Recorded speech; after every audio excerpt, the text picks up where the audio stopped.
சில விஷயங்கள முழு டீட்டெயில் தெரிஞ்சுக்காமலே தெரிந்த அரைகுறை தகவல்களோட சில விஷயங்கள முடிவுக்கு வர்றது மனிதர்களுடைய வழக்கமா இருக்குதுங்க. இதே ஒரு காரியம்தான் இயேசுவினுடைய பிறப்பிலும் இயேசுவினுடைய வாழ்க்கையிலும் கூட நடந்தது. வாங்க பார்க்கலாம். லூக்கா 2ஆம் அதிகாரத்துல சொல்லப்பட்டிருக்குது. த வேர்ல்டுலே ஃபர்ஸ்ட் சென்சஸ், அதாவது குடிமதிப்பு இயேசுவினுடைய நாட்கள்ல தாங்க நடந்தது. ஜீசஸ் ஒரு சரித்திர புருஷன் இல்ல. வேர்ல்டையே கிபி என்று இரண்டாக பிரித்த தேவன் அவர். பாத்தீங்களா? அதுல இருந்தே அவர் தான் மெய்யான தேவன் என்பது தெரிகிறது. இங்க பாருங்க, அந்த நாட்களில் உலகமெங்கும் குடிமதிப்பு எழுதப்பட வேண்டும் என்று அகஸ்து ராயனால், அதாவது அகஸ்டஸ் சீசர்னால கட்டளை பிறந்தது.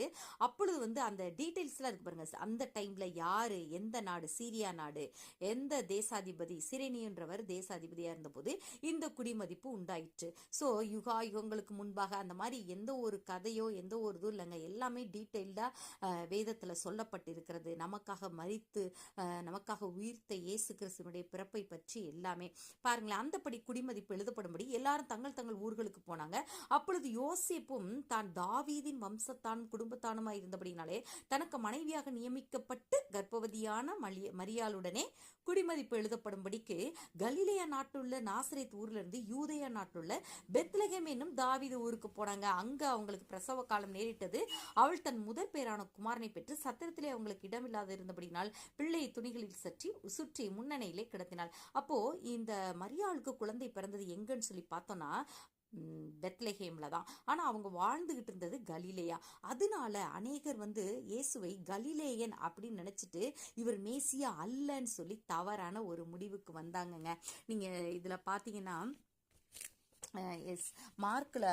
மேத்யூ சாப்டர் 2ல நீங்க பாத்தீங்கன்னா அதுல அந்த சாஸ்திரிகள் ஏரோது ராஜாட்ட போய் கேட்கிறாங்க, யூதருக்கு ராஜாவாக பிறந்திருக்கிறவர் எங்கே, அவரோட நட்சத்திரத்தை பார்த்தோம் அப்படின்னு சொல்லி கேட்ட உடனே அந்த ஏரோது ராஜா சொல்றாரு, பிரதான ஆசிரியர் வேதபாரர்கள்லாம் கூப்பிட்டு கிறிஸ்துவானவர் எங்கே பிறப்பார் என்று விசாரிச்சாங்க.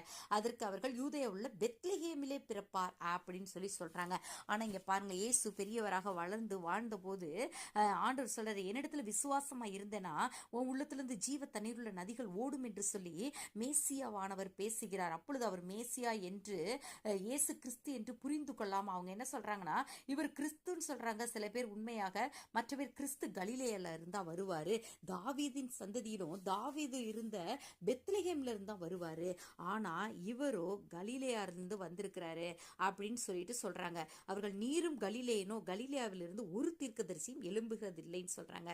சோ அரைகுறையான தகவல்கள் தீமையான ஒரு முடிவை எடுக்க வைக்கும். இயேசு கிறிஸ்து நமக்காக பெத்லஹேமில் பிறந்தார். கர்த்தரை முழுவதும்